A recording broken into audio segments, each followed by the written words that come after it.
Good evening, my Grim subscribers. Look what I got. For passing 100 subscribers, YouTube has bestowed upon me the coveted cardboard play button. How awesome is this? Okay.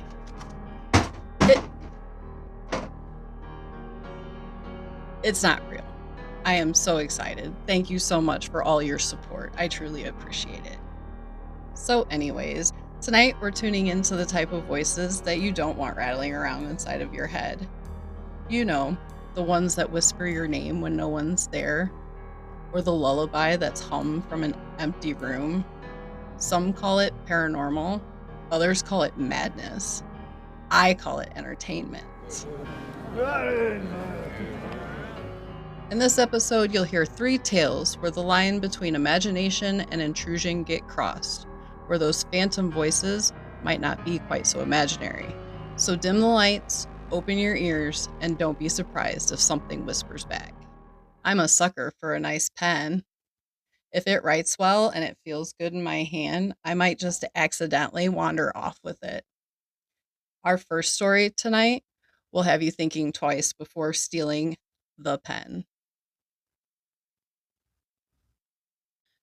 I don't even know where this pen came from. Honest. I just found it one morning, sitting on my desk, right in between my keyboard and coffee cup.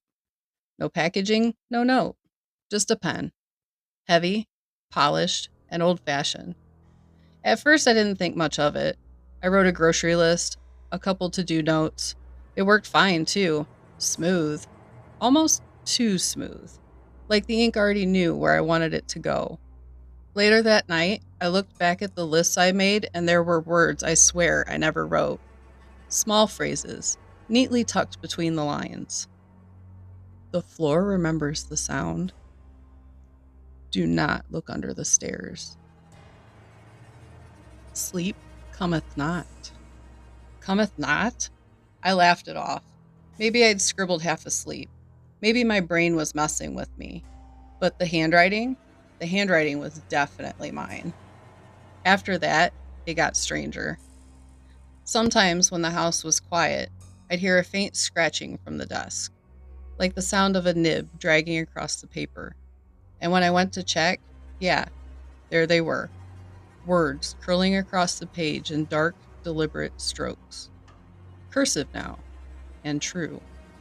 The writing wasn't random. It knew me. My fears, my secrets, things I never told a soul. The words bled out on the page before I even thought them, as if the pen burrowed inside my skull and wrote with my nerves instead of ink. I tried to get rid of it, the damn thing. I swear I did. I hurled it into the trash, the fire, the street. But every morning, there it lay upon my desk once more, waiting, watching, gleaming with that vile metallic luster. And oh, how it whispers now. Not aloud, no. It trembles through the very wood of the table, hums behind my ribs, coils around my thoughts with the sweet, suffocating patience of a serpent. At night, the air reeks of parchment and ink. The walls seem to crawl with letters unseen. The scratching never ceases. Scratch, scratch, scratch. Like heartbeat that is not my own. I begin to wonder with dread. Have I ever been the writer? Or have I merely been written? For the pen's strokes are my veins, its ink my blood, and each thought I claim as mine appears already etched, inevitable, ordained. And tonight, it has carved into my very flesh these words, without my consent, yet with my hand. You'll never be published. Ha ha ha ha ha! Ever go somewhere and get random phrases or song lyrics stuck in your head? Maybe it wasn't random. Maybe it was left there for you. Our second story is a short one called The Poet. The town whispered about him. He was tall, thin, with fingers always smudged in ink, eyes that lingered too long, and a voice that recited lines even when no one asked. They called him the Poet, though no one remembered reading a single poem he had written. At first, His verses drifted through the alleys at night like mist. Children pressed their ears to cracked shutters to hear him murmur about roses, graves, and breathing walls. The words clung to them, growing roots inside their minds. By morning, they repeated stanzas without knowing why, their voices too old for their small bodies. Soon, people stopped sleeping. The poet would stand beneath windows, reciting with a patience that outlasted every prayer for silence. His tone was gentle, almost kind, but the images were not. A mother woke screaming after dreaming her baby's mouth was stuffed with ink-soaked feathers. A butcher was found kneeling in his shop, carving verses into his own skin. The more the town begged him to stop, the more he smiled. He did not sell his work. He did not publish. He only spoke. His poems had no titles, no beginnings or ends, only the relentless tide of words, words that stained the air darker than smoke. One evening, the square filled with candles. The villagers waited for him, muttering that they would chase him away. But when he appeared, no one moved. He began to speak, and the crowd leaned closer. Their candles guttered, one by one, until the only light came from his eyes. No one remembers leaving the square.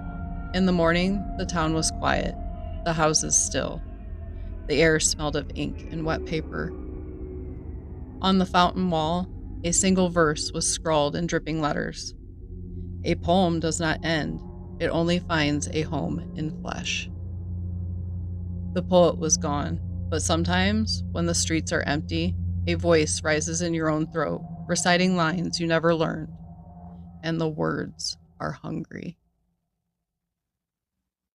Mountain views are one of my favorites. Sunrises, dense forests, deep hollers. After sunset, though, it's time to go in and lock the door. Our last story is called The Voice in the Woods. We live tucked deep in the southern Appalachian Mountains, in a holler no GPS will find and no outsider wants to stumble into after dark. The kind of place where the woods don't end, they swallow. There's a hush to the land out here, the kind of quiet that doesn't feel empty, just watchful. It was just past midnight when it happened, a Thursday, I think. The air was still, heavy with the scent of moss and pine, the kind of thick silence that settles over everything once the cicadas burn out. The kids were asleep. My wife had gone to bed an hour earlier, and I stayed behind in the kitchen, sipping bad coffee and scrolling through nothing. Then I heard my name, sharp, afraid. I moved fast. That's not how she calls unless something's wrong. I bolted down the hall toward our bedroom, only to find it empty. The covers pulled back, the lamp still on. My stomach dropped. Out the window, I spotted her, sitting in our old Jeep, parked just beyond the porch light's reach. The moon was bright enough to cast everything in silver, and I could see her clearly, wide-eyed, staring out across the yard towards the woods. That's when John ran.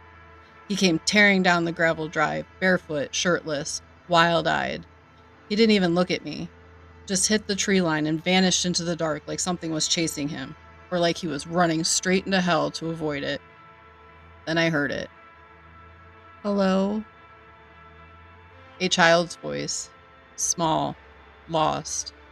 A little girl no older than 6. It floated out from the black edge of the woods, just beyond the first row of trees. There was something about it, the way it held my name without saying it, the way it cracked just a little at the end, like she was trying not to cry. I called back, "Hey, who's out there?" The voice answered, same tone, same softness. "Hello?" It wasn't just an answer. It was an echo, but not mine. It didn't sound like something trying to be a kid. It sounded like something pretending, and doing it too well. My wife hadn't moved, still frozen in the car, but now she was staring at me. I saw it in her face, the shift, from fear to real fear. Whatever was in those woods, she felt it too. I motioned her toward the house, and she moved fast. She left the car door open as she sprinted. The moment she passed me, I turned to follow. That's when it called again. Hello? Closer now. Same voice. Too close. Every inch of my body tightened. My skin knew before my brain did. This wasn't some lost child. This was a trap. Something trying to get close enough for something worse. I broke into a sprint, feet hitting the porch hard, the wood creaking under me. I slammed the front door shut and threw the deadbolt. My wife collapsed against the hallway wall, breathing fast. I didn't ask questions. I didn't need to. We both knew. Silence. Then, scratch. Low. Deliberate. A slow drag of nails, not fingertips, across the wood just beneath the handle. Then the voice again, just on the other side. Hello? The scratching stopped. No footsteps, no rustling, just that brutal silence the mountains keep like a secret. You could have heard a mouse shift in the walls, or your own heartbeat cracking in your ears. We stood still. My wife slid down the wall and curled her knees to her chest. I placed one hand on the door frame like I was holding it closed, with more than just the lock. Truth was, I didn't trust the bolt, not with that voice out there. Out here in the deep woods, you learn to respect what doesn't make sense. I checked the time. 1:03 a.m. That meant we had hours before dawn. Hours of shadow, of not knowing, of that thing waiting out there, or worse, circling. Should we call someone? She whispered. Call who? The county sheriff lives 40 minutes away. Cell signal's a rumor this deep in the holler. Even if we got a bar, what do I say? Something scratching my door and pretending to be a lost little girl? She knew the answer already. She didn't ask again. I walked to the back window and peered through the blinds. The tree line lay still. The moon lit up the yard like frost. But past the first dozen trees, it was all ink. That kind of dark where your eyes never adjust. Like the woods weren't empty, just full of something that knew how to hold still. And that voice. It wasn't gone. Not really. I could feel it just past the light, like someone watching you from a place they've already memorized. That's the thing about these mountains. They know how to listen. They soak up sound. They let your screams die in the hollows and come back to you as whispers. They don't care if you're scared. I pulled the shotgun from above the fireplace. It was loaded. It wouldn't help. Maybe it's gone, my wife said, but she didn't believe it. Her voice was just one more thing to keep the quiet from swallowing us. I don't know what time I fell asleep, but I remember the last thing I heard before I did. A soft tap. Not a knock, just a test. Like a finger running along glass. From the kitchen window this time. Then, hello? They say the mountains have rules. Old ones. Not written down, not spoken often, just known. If you grow up in these woods, or stay long enough, you learn to keep your porch light on, your curtains closed, and your door locked tight after sunset. You don't whistle at night. You don't call back when something calls your name. And above all, you don't open the door. We didn't open the door, but that thing didn't leave. The next few hours blurred into a long, breathless stretch of waiting. The tapping moved, sometimes on the front door, sometimes the windows. Sometimes it circled the house in long, dragging loops. I'd hear it at the kitchen glass, then 5 seconds later, at the back porch. Then, nothing. Then, hello? My wife clutched my hand tight whenever it came close. She didn't ask what it was. She knew. It wasn't a child. It wasn't lost. It was inviting itself in. At 2:27 a.m., it found the kid's window. The first tap was light, like a moth against the glass. Then another. Then 3 in a row. Rhythmic. My daughter's voice floated down the hall. Daddy? I was already moving. I slipped into the room. She and her younger brother sat up in bed, their eyes wide but calm. They didn't cry, didn't scream. Mountain kids. They'd been raised to respect the dark. "There's someone at the window," she said. "She keeps saying hello." I looked. The curtains were drawn, but I felt it, right there, on the other side. I motioned them out of the room silently, guiding them to the couch in the living room where my wife had pulled blankets and cushions into a quiet nest. We didn't speak, not because we were afraid to, but because it was listening. For the next hour, it danced around the house. The voice would disappear, and in its place, silence so loud you could feel it vibrating inside your chest. The kind of quiet that doesn't bring peace, the kind that tells you something's thinking. Then, around 4 a.m., it changed.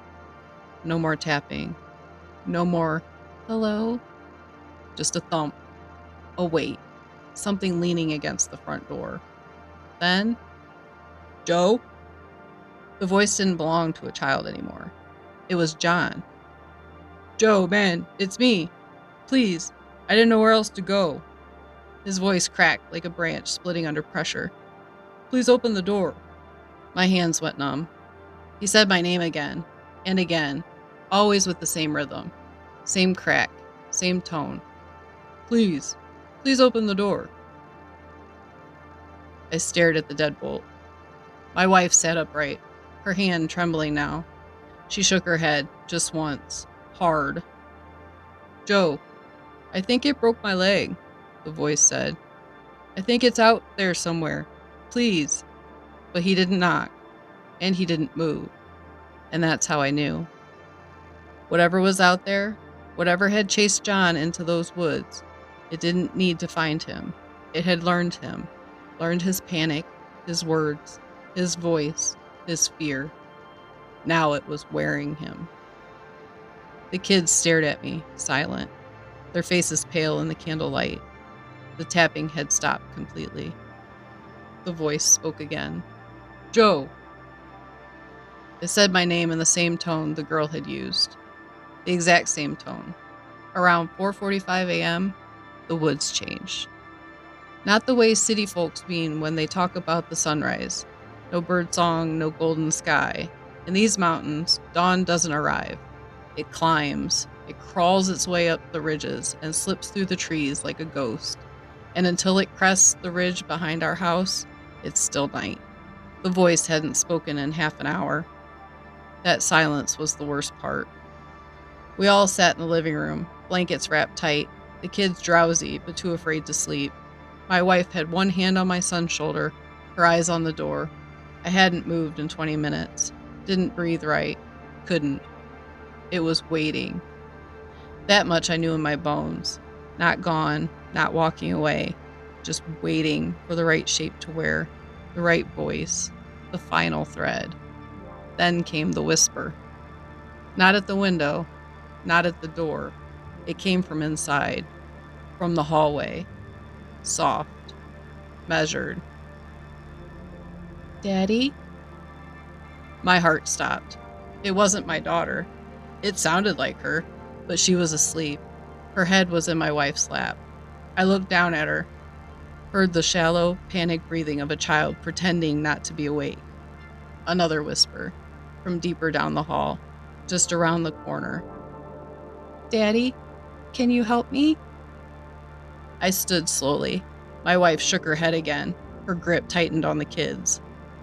"I'm stuck," the voice said, higher now, fragile. "I can't get out." I stepped toward the hall, my boots silent on the old pine floor. "I'm scared." 3 words. Just 3. But they came too smooth, too rehearsed, like someone trying not to get the words wrong. I crept down the hallway, hand tied on the shotgun. I passed the kids' bedroom door. The sound came again. "Daddy?" From the basement door. That door was always shut, locked from the inside. I stood there, breathing slow. My father's words echoed from a time I hadn't thought of in years. Don't ever open a door just because something on the other side knows your name. I didn't. Instead, I dropped to my knees and pressed one ear to the wood. It went quiet. Then something scraped, slow and low, just beyond the frame, like fingernails on stone. Then the voice spoke one more time. "Help me, Daddy, I'm stuck," pleading so close to my daughter's voice, but not quite just enough off to raise the hairs on the back of my neck. I stood and backed away. Never turned my back on that door. At 6:13 a.m., the first light broke the treetops. The tapping never returned, but the woods never went back to normal either. And there you have it. 3 tales of voices that won't shut up. Proof that sometimes the scariest noise isn't a scream, it's a whisper. Whether it was ghosts, demons, or just your brain playing tricks, I'll let you decide. But if you start hearing things tonight, don't bother calling for help, because just remember, you're the only one that can hear it. Thank you for lending me your ears, and possibly your sanity. Until next time, like, comment, subscribe, and share this with someone that you'd haunt. This has been Awfully Grim.